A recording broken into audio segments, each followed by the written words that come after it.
नमस्कार साथियों, आज आप देख रहे हैं अपना YouTube चैनल स्वास्थ्य है तो सब है।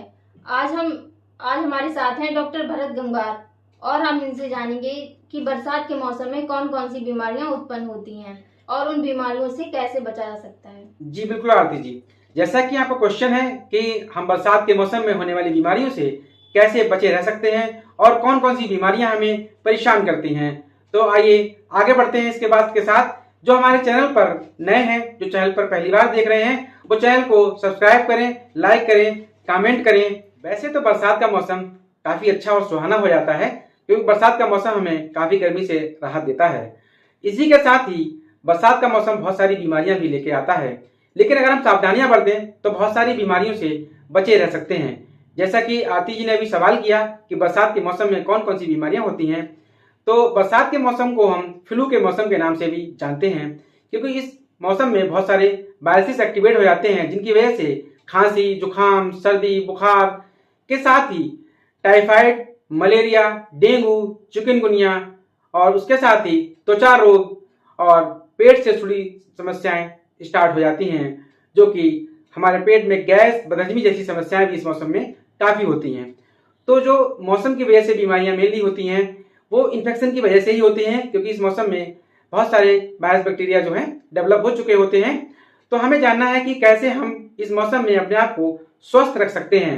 तो उसके लिए सबसे पहला है कि हम कहीं भी पानी को इकट्ठा ना होने दें। बरसाती मौसम में जो पानी इकट्ठा हो जाता है, उसमें बहुत सारे बैक्टीरिया, वायरस और डेवलप होने के लिए उनको आसानी होती है और वो सक्रिय हो जाते हैं, उनके अनुरूप मौसम हो जाता है। तो हम कोशिश करें कि कहीं भी पानी इकट्ठा ना होने दें। उसके साथ ही कोशिश करें कि हम पूरे शरीर को ढकने वाले वस्त्रों का प्रयोग करें, जिससे कि कहीं पर भी मच्छर हमें काट ना सकें, क्योंकि जो मलेरिया और डेंगू के जो मच्छर होते हैं वो नीचे ऊपर नहीं उड़ पाते हैं।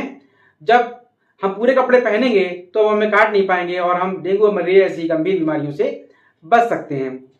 तो इसके साथ ही हम अपने आसपास के वातावरण को स्वच्छ रखें और जब भी कहीं पर भी जाएं तो किसी वस्तु को हम छूते हैं तो अपने हाथों को बार बार साफ करें और उसको सैनिटाइज भी करें।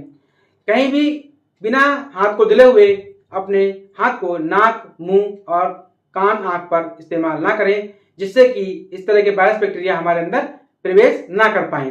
और उसके साथ ही गर्म पानी का, गुनगुने पानी का सेवन करें, क्योंकि इस मौसम में बरसात में भीगने की वजह से हमारे गले में खराशें, जुकाम, खांसी जैसी समस्या पैदा होती है, जो गुनगुने पानी का सेवन करने या उससे गरारे करने से काफ़ी हद तक दूर रह जाती है। और कोशिश करें कि जैसा कि कहा जाता है, prevention is better than cure.